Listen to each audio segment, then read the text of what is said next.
इस प्रकार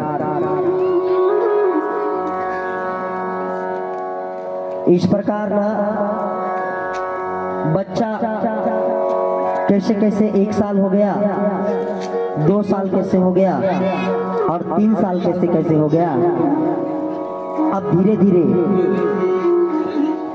4.5 साल का हो गया। कितने वर्ष का हो गया? 4.5 साल। और जब 4.5 वर्ष का हो गया, पता नहीं चला, तो एक दिन अचानक उनके पिताजी को याद आता है कि अरे मेरा बच्चा तो 5 वर्ष में खत्म होने वाला है। अब उसके पास तो केवल 6 माह बचा है। इमोशनल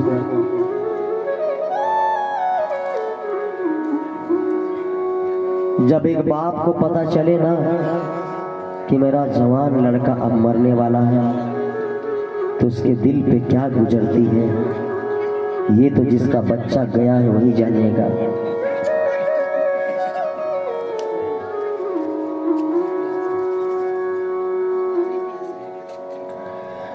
जिस दिन से पता चलता है कि मेरा बच्चा 6 माह के बाद इस दुनिया में नहीं रहेगा, उसी वक्त उसका खाना छोड़ जाता है।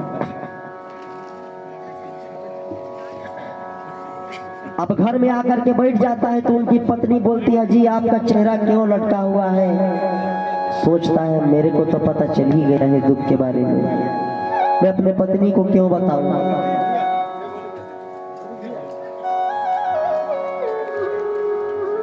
ध्यान से सुनिए कथा को, थोड़ी सी धैर्यता आप लोग धारण करें। सोनू जी, आपका क्या नाम हुआ? कमला जी। आज ये दोनों नर और नारी इस पावन कथा को सुन रहे हैं। भगवान को बहुत बड़ा आशीर्वाद मिल गया। दुनिया तो अपने बच्चों के लिए मरता है ना, इनके बच्चे दोनों नौकरी और दीर्घ आयु होंगे। अब इनका बाल बाका इस दुनिया में कोई नहीं कर सकता। 1000 एक्सीडेंट होंगे, 1000 मौत के मुख में जाएंगे, छूने नहीं पाएगा। ये वादा रहा। अब धीरे धीरे उसका बाप बताने की हिम्मत नहीं जुटा पाता अपनी पत्नी को कि मेरा बच्चा 6 माह में खत्म हो जाएगा। पत्नी बोलती, अजी आपके जीवन में आपकी माँ रही, अब माँ के जाने बाद एक मैं हूं जो आपके हर दुख सुख को आप मुझसे बांटते हैं।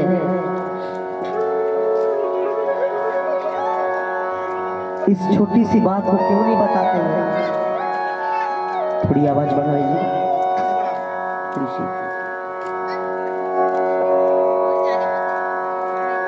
लेकिन फिर भी वो पुरुष हिम्मत नहीं पा रहा है अपने पत्नी को बताने के लिए। फिर भी उसकी पत्नी जिद करती है, बोलता है अगले दिन बताऊंगा। फिर जब अगले दिन होता है तो बोलता है अगले दिन बताऊंगा, और ऐसे कर करके सप्ताह भर बीत जाता है। तो उसको खाना सोचता है मोहन जी, और ना पानी सोचता है। बताओ ना, अपने बच्चा का अगर कोई सुन ले कि इस दिन इसका मौत होने वाला है, उसको खाना खिलाएगा क्या? ध्यान से सुनिएगा, कथा बहुत सुंदर प्रसंग आया है।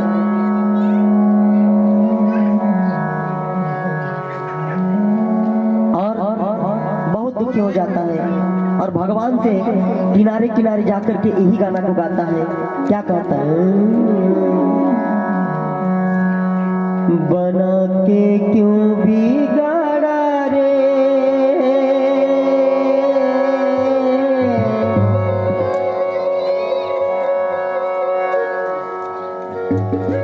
बिगाड़ा रे नसीबा।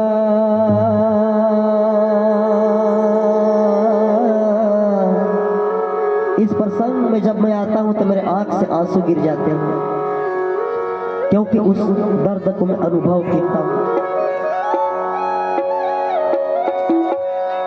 क्योंकि मैं दर्द झेल चुका हूं। मेरी माँ मेरे को बचपन से छोड़ करके जब गई ना, मैंने माँ का सुख कभी प्राप्त नहीं किया। मैं भी इसी गाने को गाता हूँ भगवान के सामने कि भगवान सब कुछ दिया, लेकिन मेरी माँ कैसी थी एक बार मुझे दिखा तो देता। मेरी 7 दीदियां थी, सबने अपने अपने माँ को देखा। मेरी किस्मत में क्या लिख दिया था जो मैं अपनी माँ का दर्शन नहीं कर पाया। बस थोड़ी बड़े होने देते और मैं अपनी माँ का दर्शन करके इसके बाद अगर मेरी माँ चली भी जाती तो मैं अपने माँ का देख तो पाता। मुझे भी लगता है कि माँ के ममता के छायों में एक दिन सुख तो मिल जाता है। बना के क्यों बिगाड़ा रे,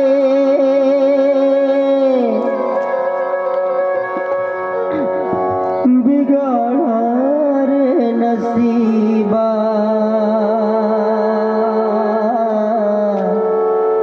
इसमें से किसी का भगवान ना करे हाथ खड़ा करे कि किसी का बच्चा एक हाथ खत्म हुआ है क्या, हाथ खड़े करे। वो माँ को इनको भी पता चलेगा और उनको भी पता चलेगा कितने वर्ष का था।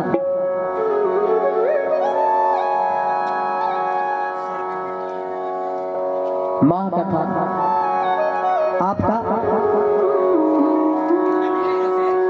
12 साल। क्या बात है। बना के क्यों बिगाड़ा, उस समय क्या स्थिति रही होगी, कैसे संभाले होंगे अपने आप को। बना के क्यों बिगाड़ा रे,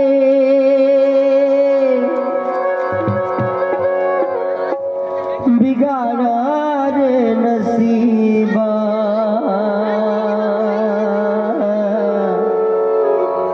ऊपर वाले, ऊपर वाले, ऊपर वाले, ऊपर वाले। बना के क्यों बिगाड़ा रे, बिगाड़ा रे नसीबा। ऊपर वाले, ऊपर वाले, ऊपर वाले,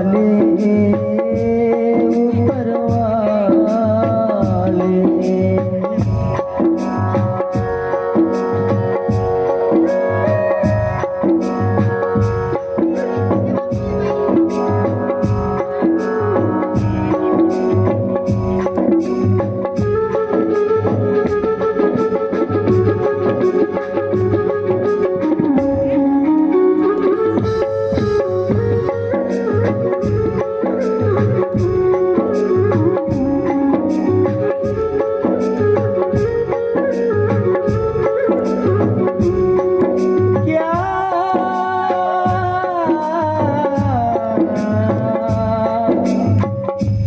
नसीबों में लिखा तूने, जब ले जाना इतना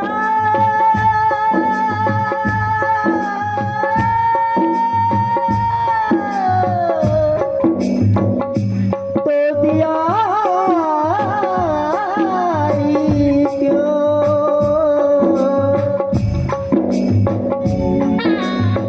जब किस्मत में नहीं था।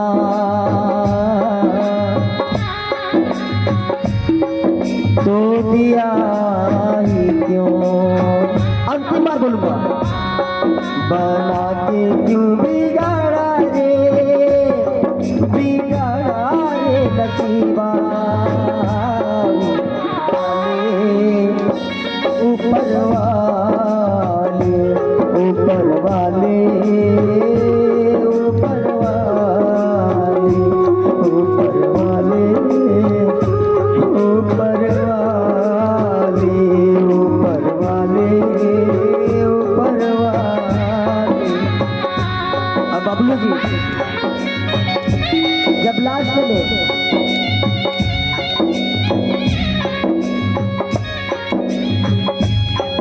जब वो बर्दाश्त से बाहर हो गया तब उसकी स्त्री को बताना पड़ा। कहे कि इस बच्चे की कसम अगर नहीं बोलेंगे तो मेरा लाश देखिएगा। उसी वक्त उसके हृदय में इतना बड़ा आघात पहुंचा कि अगर बता देता हूं तो मेरी स्त्री पता नहीं बच पाएगी कि नहीं बच पाएगी उस दुख को। अब मेरा बेटा तो मुझको छोड़ के जा ही रहा है, अगर मेरी जीवन संगनी मुझे छोड़ करके चली गई तो मैं कैसे जीऊंगा। लेकिन क्यों इतना बड़ा कस्म देती, तुझे मेरे पुत्र का कस्म नहीं देना चाहिए था।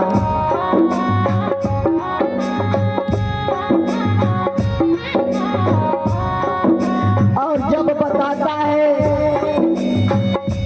कि आज से 6 माह पहले मेरा पुत्र खत्म हो जाएगा, बस इतना ही सुनना था।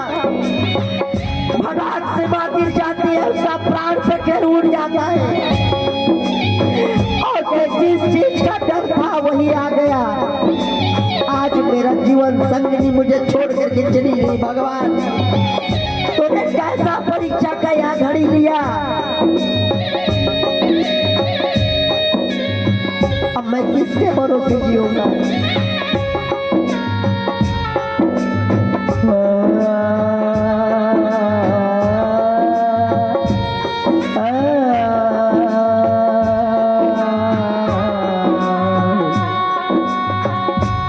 सब छोड़ गए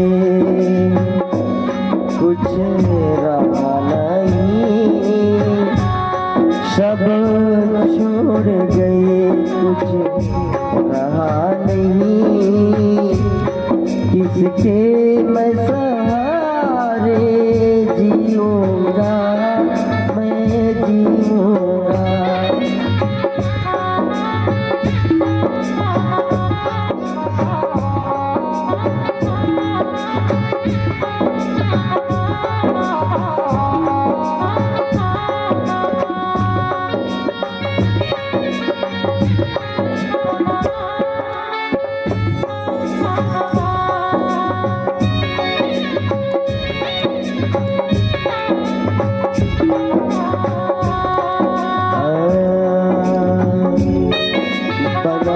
क्यों बिगाड़ा रे,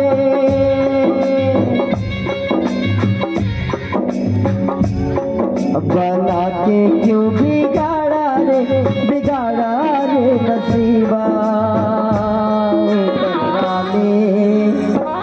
ऊपर वाले, ऊपर वाले, ऊपर वाले। अब एक गाट को दीजिए जाके।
लेकिन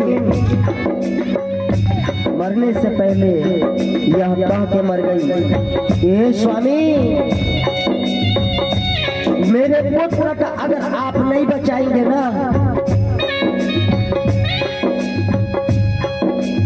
तो मेरी आत्मा भटकती रहेगी। अगर आप मेरे प्राण प्रिय हैं और अगर आप चाहते हैं कि अगले जन्म में, और हे प्रभु, हे स्वामी, मैं हर जन्म में आपका साथ चाहता हूँ, इसलिए मेरी अंतिम विनती है कि मेरी एक ही इच्छा है कि मैं पुत्र को मुक्ति दिला दीजिए, मुक्ति दिला दीजिए प्रभु, मुक्ति दिला दीजिए।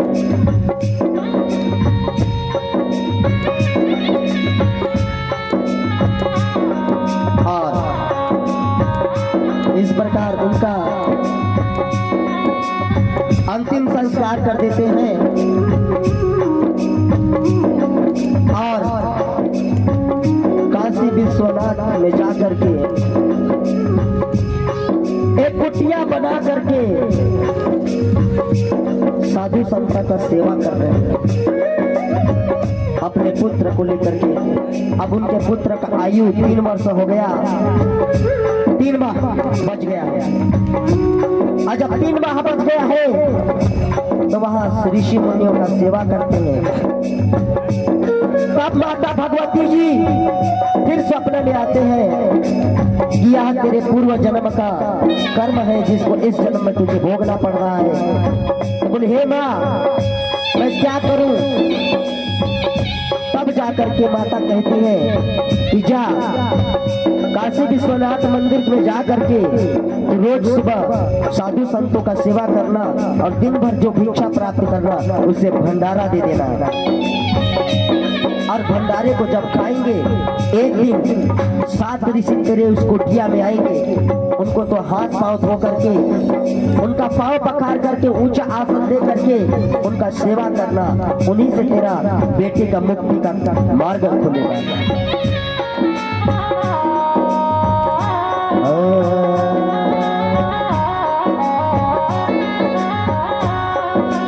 कोई ऐसी दया करो रास्ता मिल जाए, कोई माँ ऐसा कृपा करो रास्ता मिल जाए, बेटा की मुक्ति हो जाए। सुबह शाम रोया करता हूँ, सुबह शाम रोया करता हूँ।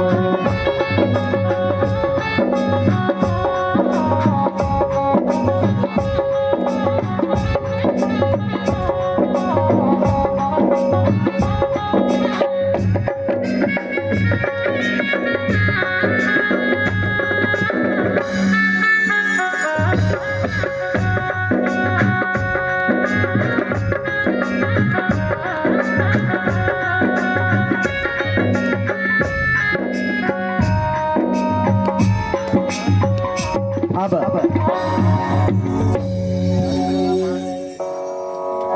वो दिन आ जाता है, लगातार 2 महीना से वह साधु संत की सेवा कर रहे हैं और लगातार 2 महीना से साधु संत का सेवा कर रहे हैं। तब एक दिन वास्तव में 7 ऋषियां आ जाते हैं। कितने? 7।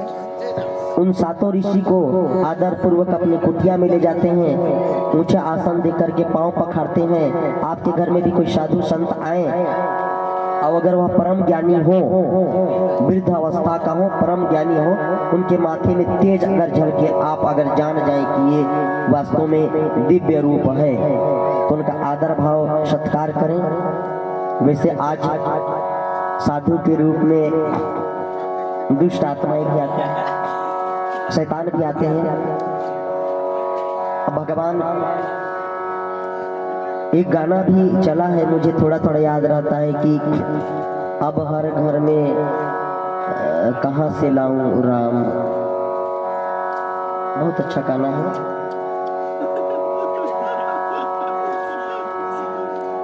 अब हर घर में रावण बैठा, इतने राम कहाँ से लाऊं। इस प्रकार ऋषि मुनियों का बहुत सुंदर संस्कार करके जब उनके पिताजी प्रणाम किए तो बोले आयुष्मान भव। अब बोले कि 1 माह बचा ही हुआ है, बच्चे को भी प्रणाम करवा लेता हूँ, हो सकता है कुछ मार। और जैसे ही बच्चा प्रणाम किया आयुष्मान भव, अब वो रोने लगा। तो जो सातों ऋषि पूछे आप क्यों रोने लगे हो? कहे आप तो मजाक बना के रख दिए। तो कहे क्या? अरे कहे 1 माह मेरा बच्चा जिंदा ही रहेगा और आप आयुष्मान का आशीर्वाद दे दिए। अरे बोले ये मेरे मुख से कैसे निकल गया? अब आयुष्मान का आशीर्वाद दे दिए तो अगर ये बच्चा अगर लंबा नहीं जिया तो हमारी ऋषियों की आज से इज्जत खत्म। फिर ऋषि को इस संसार में कोई नहीं मानेगा ना, क्योंकि ऋषि मुनि का बात नहीं उतरा तो अब बड़ी चिंतित हो गए। बोले चलो ब्रह्मा के पास चलते हैं। तो बोले ब्रह्मा के पास चलते हैं, इस लड़का को भी लेते चलते हैं। आगे आगे ऋषि गए और पीछे पीछे कौन चले गए? वो बालक। और जाकर के कहाँ पहुंचते हैं? ब्रह्मलोक में। कहा? अब ब्रह्मलोक में पहुंचते हैं तो जाकर के ब्रह्मन जी को प्रणाम करते हैं सप्त ऋषि। और जैसे ब्रह्मा जी को प्रणाम करते हैं बस वैसे 1 मिनट अगर बर्दाश्त 2 मिनट में कथा खत्म होने वाला है। हाँ, एक परीक्षा का घड़ी है, चक्कर मारिए देगा ना तो 2 डॉक्टर हैं हम लोग यहाँ पर। अब मेरे पास पूरा मेडिसिन भी है यहाँ पर, बहुत मोटा मोटा इंजेक्शन। अब क्या हुआ बबलू जी? ध्यान से, भूपेंद्र जी और सोनू जी, कमला जी ध्यान से सुनिएगा, सभी कुछ सुन रहे हैं, सभी को तरना है। ब्रह्मलोक में सबसे पहले सप्त ऋषि गए, पीछे लड़का। अब प्रणाम किए। अब प्रणाम करने के बाद में जो ब्रह्मा जी थे बोले चिरंजीवी भव दीर्घायु भव। बच्चा भी जाके प्रणाम कर दिया। भगवान चिरंजीवी दीर्घायु। आज इतना बोले कि 7 ऋषि का टेंशन खत्म हो गया। बोले कि हम लोग 7 ऋषि छोटा पद पे है, तो हम लोग भूल से बोल दिए दीर्घायु भव। ये तो ब्रह्मा जो सृष्टि की रचना किया है बोल दिया। अब कहे एकरा फैल हो जाए तो हमरो फैल हो जाए तो चलेगा? कहे अजय इतना खुश हो गए तो कहे इतना दिन नहीं खुश हुए। ब्रह्मा जी बोले आज कैसे खुश हो गए? था कहे हम नहीं बताने वाले काहे खुश हो गए। अब वो ब्रह्मा जी ध्यान लगाए तो कहे मेरे मुंह से क्या निकल गया? ये तो बच्चा अब 15 दिन जीने वाला है। अब 15 दिन जीने वाला है लड़का। अब इसको मैं चिरंजीवी भेगा आशीर्वाद। अब ब्रह्मा जी का चारों मुड़ी टेंशन में। अब उस समय बनफूल तेल भी नहीं रहा कि बनफूल लगा दे। अब बहुत टेंशन हो गए। अब ऋषि का पूरा टेंशन खत्म हो गया। अब तो समझ तू सबसे बूढ़ा है, अपना टेंशन संभालो। मजा ले रहे। ब्रह्मा जी के पास कोई उपाय नहीं है, विष्णु जी के पास चलते हैं। आगे आगे ब्रह्मा, पीछे पीछे सप्त ऋषि, उसके पीछे वो बालक। अब बैकुंठ चले गए।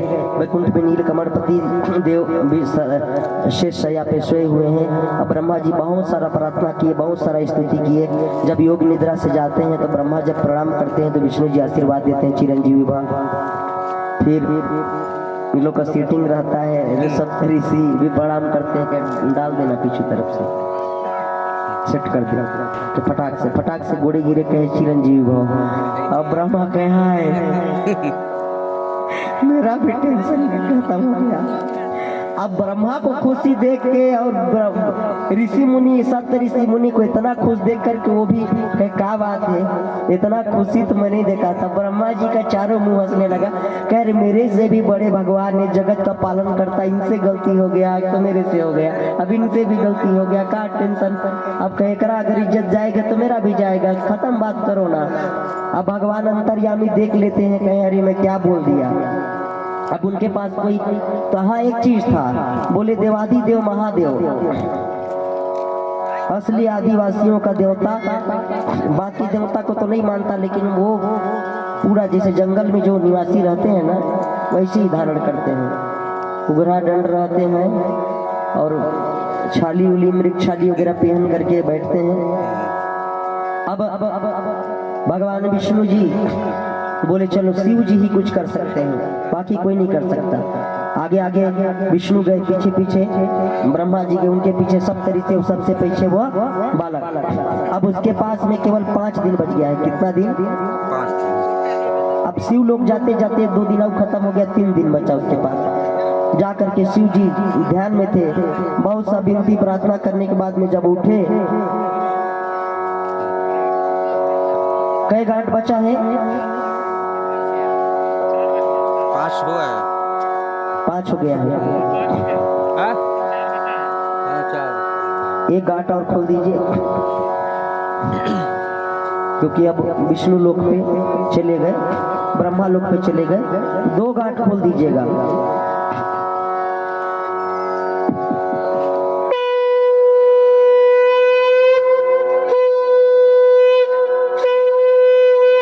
प्रेम से बोलिए जगत जननी माता भवानी मैया की जय। अब क्या होता है जोखन जी, ठीक ना? धीरे धीरे धीरे धीरे बहुत सारा प्रार्थना करते, तो सबसे पहले विष्णु रहते हैं, वो प्रणाम किए। शंकर जी नींद में थे और थोड़ा आशीर्वाद दे दीजिए, दीर्घायु भव, है ना रामलाल जी? अबे तो सब चीज ठीक है। अब फटाफट ब्रह्मा भी आशीर्वाद में चिरंजीवी भव, सप्त ऋषि कहे दीर्घायु भव। सेटिंग कर दिए, लड़का को कहे डालना, कहे जब विष्णु जी से नहीं पता नहीं चल पाया, ब्रह्मा से, तो महादेव तो भोले भाले, इनसे क्या पता चलेगा? उनको सामने लाइन के गोड़े गिरवाई दिए। अब ऐसे छुई के बोलते हैं, जा दीर्घायु भव, चिरंजीवी भव। चिरंजीवी भव बोल दिए मतलब चिर समय से आप जिंदा रहोगे। अब इनका सब टेंशन दूर हुआ, अब सब खुशी के मारे हंसने लगे, नाचने लगे। तब शिव जी बोलते हैं कि क्या हुआ? तब भगवान ध्यान लगाते हैं, तो कहिए तो 3 दिन जिएगा। अब कहे 3 दिन जिएगा तो मैं क्या कर दिया? आशीर्वाद दे दिया। अरे कहते छोड़ना भाई, कहे दे दिया तो फिर दे दिया, देखा जाएगा। दे दिया तो कहे हो भी जाएगा। शिव तो शिव है, भोले तो भोले हैं, बाबा तो बाबा, ठीक ना? अब कहे जा, कहे तू 3 दिन तक शिवलिंग के बगल में बैठ करके महामृत्युंजय का जाप कर। आइए महामृत्युंजय का जाप करते हैं थोड़ा। ओम त्र्यंबकम यजामहि सुगंधि, सब करिए, इससे ना अकाल मृत्यु आपके परिवार में घर में लगा होगा तो दूर हो जाएगा, और आने वाला अगर अकाल मृत्यु होगा अभी। ओम त्र्यंबकम यजामहि सुगंधिं पुष्टिवर्धनम उर्वारुकमेव बंधनात् मृत्योर्मोक्षयमामृताम्। मेरे साथ बोलिए, ओम त्र्यंबकम यजामहि सुगंधिं पुष्टिवर्धनम उर्वारुकमेव बंधनात् मृत्योर्मोक्षयमामृताम्। अगर आप लोगों को मंत्र नहीं आता है तो मेरा मंत्र को बस आंख बंद करके सुनिए, 3 बार और पढ़ूंगा, उतना भी कंप्लीट। ओम त्र्यंबकम यजामहि सुगंधिं पुष्टिवर्धनम उर्वारुकमेव बंधनात् मृत्योर्मोक्षयमामृताम्। ओम त्र्यंबकम यजामहि सुगंधिं पुष्टिवर्धनम उर्वारुकमेव बंधनात् मृत्योर्मोक्षयमामृताम्। आम त्र्यंबकम यजामहि सुगंधिं पुष्टिवर्धनम उर्वारुकमेव बंधनात् मृत्योर्मोक्षयमामृताम्। हाथ जोड़ लीजिए।